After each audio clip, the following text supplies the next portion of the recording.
Bienvenidos a este campus virtual y muchas gracias por elegir la videoformación como método de aprendizaje y refuerzo. En este tutorial vamos a abordar la tipología textual, concretamente los rasgos del lenguaje científico o científico-técnico, conforme a las características o rasgos de la universalidad.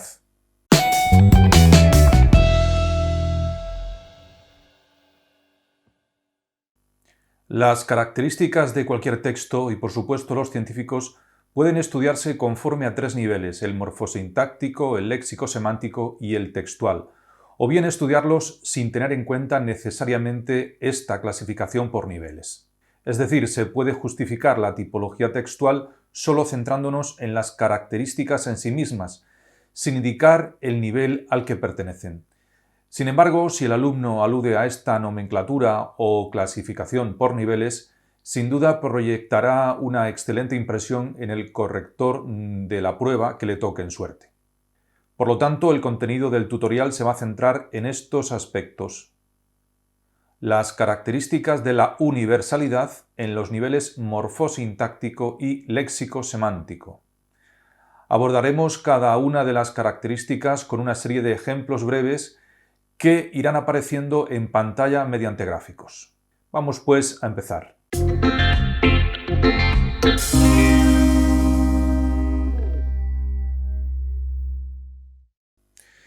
El rasgo de la universalidad es propio de todos los textos científicos en el sentido de que su propósito es servir no solo a un país o a una región, sino al mundo entero, a toda la humanidad, y en cualquier tiempo, presente y futuro.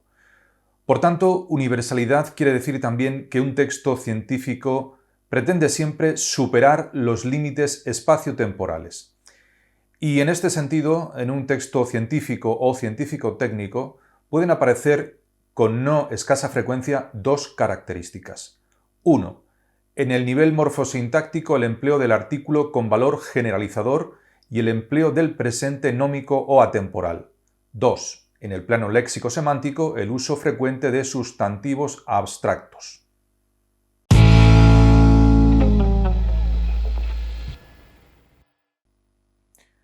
El valor generalizador del artículo quiere decir que el artículo introduce o presenta a sustantivos que designan o nombran conceptos conocidos por el hablante y el oyente, gracias al conocimiento del mundo o entorno cultural que ambos poseen. Dos ejemplos sencillos en este sentido. El hombre es mortal. Tengo ganas de ir a la playa. El hablante y el oyente, por su conocimiento del mundo, saben perfectamente qué es el hombre y qué es una playa. Y en el sentido científico, veamos un ejemplo del uso del artículo con valor generalizador. Estamos, recordemos, en el plano morfosintáctico. Los tilos son todos arbóreos, con las hojas más o menos cordiformes en la base, asimétricas y dentadas. Las flores son pentámeras, blancas o amarillentas, aromáticas, con los estambres soldados en la base en 5 hacecillos. Y otro ejemplo. El tubo digestivo es un conducto continuo, abierto en sus dos extremidades y situado en toda su extensión delante de la columna vertebral. Comienza en el orificio bucal y termina en el ano. De igual forma, por nuestro conocimiento del mundo, sabemos perfectamente a qué realidades se está refiriendo el texto, sin necesidad de investigar tilos, hojas, base, flores y estambres, o bien tubo digestivo, columna vertebral, orificio bucal o ano.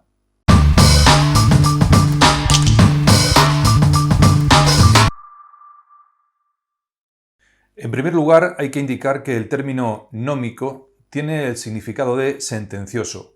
Y sentencioso debemos entenderlo en el sentido de una frase, una idea, un pensamiento que tiene un carácter doctrinal o moral. Se dice, por ejemplo, el parlamentario hablaba en un tono sentencioso, es decir, intentando transmitir ideas incontestables, inamovibles, de contenido moral, o intentando transmitir una determinada doctrina, es decir, una enseñanza, una norma o un paradigma, un modelo o un ejemplo que hay que seguir.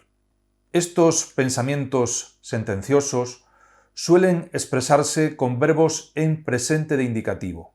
El hombre es mortal. Todos los gatos son pardos en la oscuridad. Cada maestrillo tiene su librillo. Cada palo que aguante su vela. Como vemos en estos ejemplos, la mayoría refranes tienen el verbo en presente de indicativo. Es, son, tiene, aguante. Y todas esas ideas que expresan tienen un carácter universal, paradigmático, ejemplar.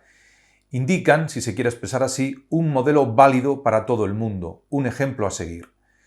Pues bien, cuando un texto científico utiliza el presente de indicativo para definir o describir cualquier realidad, está utilizando también ese tono sentencioso, universal, paradigmático del que hablamos.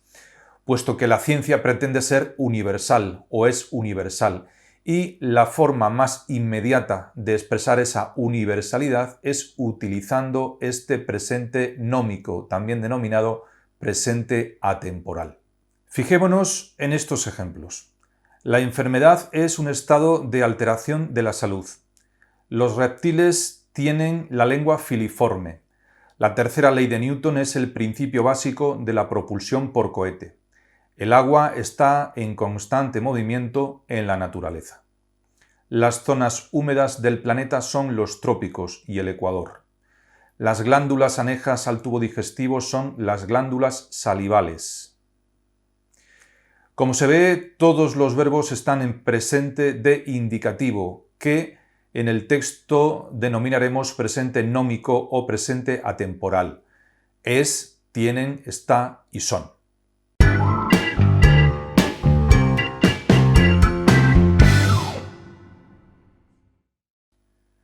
Veamos un ejemplo del empleo de sustantivos abstractos. Estamos en el nivel léxico-semántico. Por ejemplo, función es toda dependencia establecida entre una clase y su elemento. La enfermedad es un estado de alteración de la salud. Es una enfermedad persistente. El sistema inmunitario es incapaz de eliminar por completo el microorganismo. Los términos función, alteración o sistema inmunitario son todos ellos sustantivos abstractos. También lo son los sustantivos enfermedad y salud, en realidad. Y los ejemplos, obviamente, son multitud, tanto en este como en los demás aspectos que hemos analizado.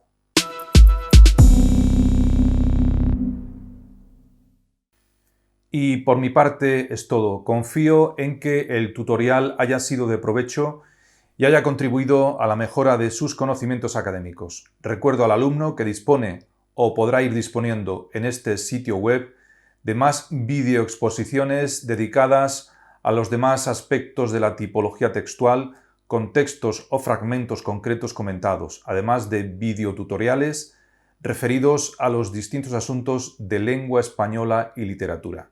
Muchas gracias y, si así lo desea, hasta una nueva cita.